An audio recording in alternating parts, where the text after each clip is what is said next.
Hello, and welcome to the wild and wacky world of information technology management. We're your hosts, Amelia and Jared. Hi, my name is Jared Chase. I'm a junior here at Penn State, and I am an IST major. My name's Amelia, and I'm a senior at Penn State's University Park campus. I'm majoring in IST and minoring in SRA. So why are we here on your screen? This project is to showcase the knowledge we've gained during our time in IST 302, Project Management, and we've decided to cover the topic of activity sequencing. To start, let's figure out what we're talking about when we say activity sequencing. At the basic level, it's just a way to show the relationships between activities on a project. It serves as the first step in the planning stage of an IT project as you move from just defining all the different activities, actions, and milestones in a project, and into setting up an actual schedule to accomplish them. It serves as the foundation upon which the project timeline will be built. What you're doing at this stage is showing how each identified activity for the project is related to the others according to their dependencies. A dependency in this sense is just how activities interact with each other. The other important aspect to activity sequencing is that you're starting to assign time values to them.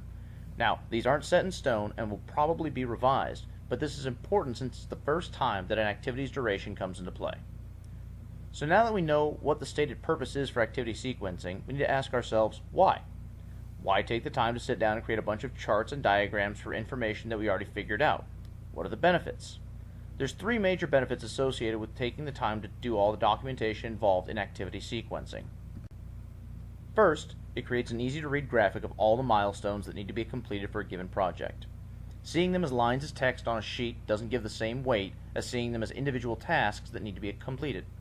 Second, it lets you quickly see and show how each task is related. You can simply glance at it and get an idea of how everything has to happen before the project can be completed. Tasks that need to be accomplished early are gathered on one side of the diagram so you can easily see what has to be accomplished before the project can be moved forward. Finally, distances between the milestones are roughly related to how long each task will take to accomplish. Again, at this stage, we don't know the exact durations, just rough estimates, but it's still helpful to know that what will require an extended amount of time to finish. Now that we know basically what an activity sequencing diagram is, let's quickly review what it's not. Most importantly, it is not a project schedule. We have several more steps to complete before we can create a solid schedule of how long each step will take. That won't be worked out until we know all the resources available for the project. Right now, we're just getting a basic idea. Next, remember that all the time relations shown are just an estimate. You may connect two milestones with an assumption of 3 days, but later planning can change that completely.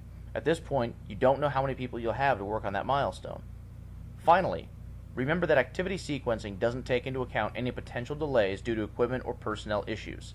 You don't have to worry about those at this stage simply because we're working with dependencies, not people.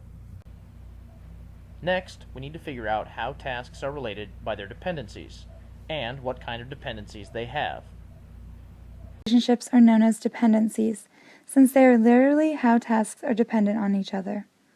These dependencies come in three varieties: mandatory, discretionary, and external. Mandatory dependencies are just what they sound like. These are relationships that cannot be avoided. Install server OS is dependent on install server racks, because you're not going to be installing software on equipment that isn't in place yet. Discretionary dependencies are those that might not be mandatory, but that the team wants in place.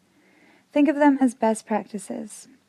Sure, you can start writing code for a new application as soon as you get a basic idea of what the user is going to want. But what if you get 3 weeks in and discover that your team and the user have different ideas on how it's supposed to look? In this case, you could implement a discretionary dependency between user sign-off on all features and begin initial coding. External dependencies are essentially mandatory dependencies that you don't fully control. The most common example would be outside deliveries. You never have control over when supplies and equipment arrive, but any work that involves them can't be started until it gets there. Finally, we have our precedences. Activities aren't just linked. They have forms of relationships. No, not like Facebook, it's complicated style relationships. We're concerned with how start and finish times affect the completion of the various activities. There are 4 forms of dependencies. Finish to start, probably the one you're thinking of after the description. It means just that. The The preceding activity has to finish before the next one can start.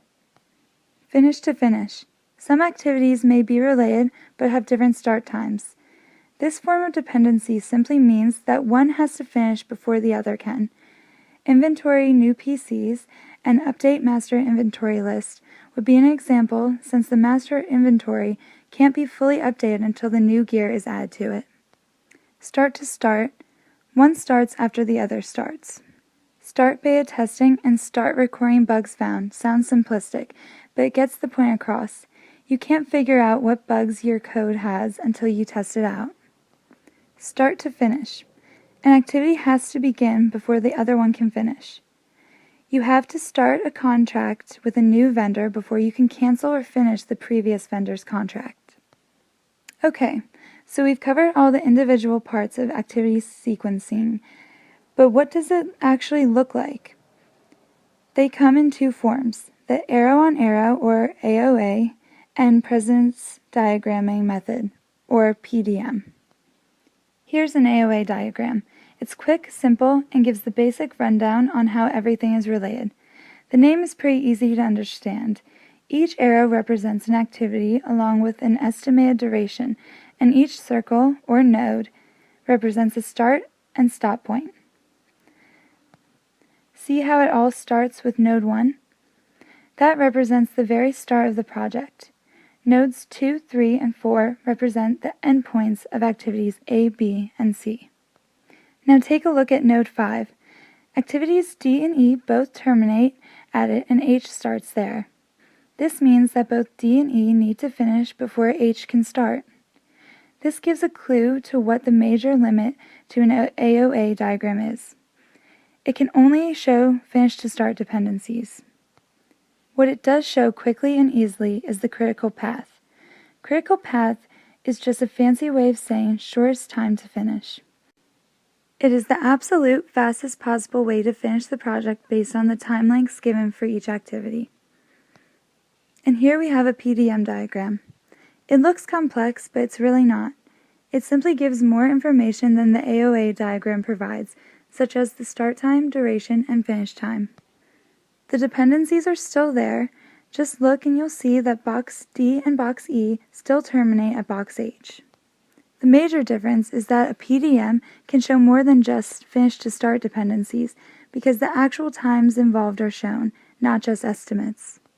It even shows the critical path, represented by the bold outline on B, E, H, and J. So which one should you go with? That's up to you. AOAs will be quicker and easier to get done, but won't show as much detail. PDMs take more time, but give you a better idea of how long everything will take and how it's related. In the end, why not do both? Start with an AOA to get the basic dependencies sorted out, then follow with a PDM to give a more detailed idea of how to start making the actual project schedule. And that's it. That is the big deal that is activity sequencing. Not so bad now, is it? There's plenty more work to be done before your IT project is completed, but not for us. Thanks for watching.